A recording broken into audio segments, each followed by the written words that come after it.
Meyveler ichida şaptul ta'mi tatlıq, shirinlik bo'lganlik uchun nurg'un kishilar yoqtirib yeydi. Ammo şaptul hamma odamning yeyishiga mos kelmaydi. Undaqda şaptulning zoti qandaq ozuqlik qimmati bor?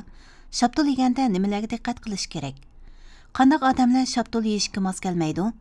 Tuvanda bu haqda to'xtalamiz. Şaptul tarkibida odam badaniga foydali ko'p xil ozuqlik tarkiblar bor. Xalq To'g'ri sog'lomlik sahiya qonunining xabariga qaraganda, şaptulning ozuqlik qimmati intayin yuqori. Ko'p xil vitaminlar, mineral moddalar va meva kislotasi mo'l bo'lib, temir miqdori mevalar ichida birinchi o'rinda turadi ekan. Temir odam badanidagi qon ishlaydigan asosliq modda bo'lib, sog'lomlikqa intayin foydali. Şaptulning tabiati mo'tadil, ozuqlik qimmati nisbatan mo'l bo'lib, o'pka kasalini davolashda alayda unumga ega ekan. Ta'mi tatlıq, chuchumal kelgan şaptulning ussizlikni besish, issiqni haydash, o'pkani siliqlashtirish roli bo'lg'achqa, o'pka mevasi degan nomi bor ekan. Şaptulning yana quvvat ulug'lash, ho'llikni yo'qotish, uchayni siliqlash, taratni ravolashtirish roli bor ekan.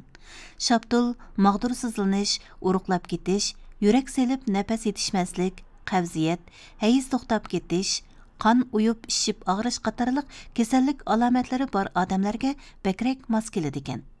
Tadqiqotlarda bayqilishicha, doim şaptul yeb berganda qon besimi tushadigan bo'lib, şaptul qon besim bemorlarining yaxshi tanlashi bo'la oladi ekan. Garchi şaptulning ozuqlik qimmati intayin yuqori bo'lsa-mu, lekin hamma odamning yeyishiga mos kelmaydi ekan. Şaptulning tabiati mo'tadil. Agar eg'iz qurish, kekirdak og'rish, burundan qon eqishdek issiq o'tib qilish alomatlari ko'rilganlar, eng yaxshisi şaptulni oz yeyishi yoki yemasligi kerak ekan. Bo'lmasa issiq eshib ketish alomatini og'irlashtirib o'tadi ekan. Teri kasali borlar, asolan yori chiqadigan bemorlar şaptulni oz yeyishi. Şaptul tuki reaksiya qiladiganlar yeyishdan burun tuz suyiga chilab qo'yib yoki cho'tka bilan yo'yib paka suvda chayqab etib yesa bo'ladi ekan. Şaptul qanat tarkibi yuqori meva turiga kiradi. Yuqori qanatlik yemekliklarni yeganda oshqozon uchayi yaxshi emaslarda asolan ich surish alomati paydo bo'ladi. Bu amaliyotda qanatning singishchanligi bilan munosabatlik.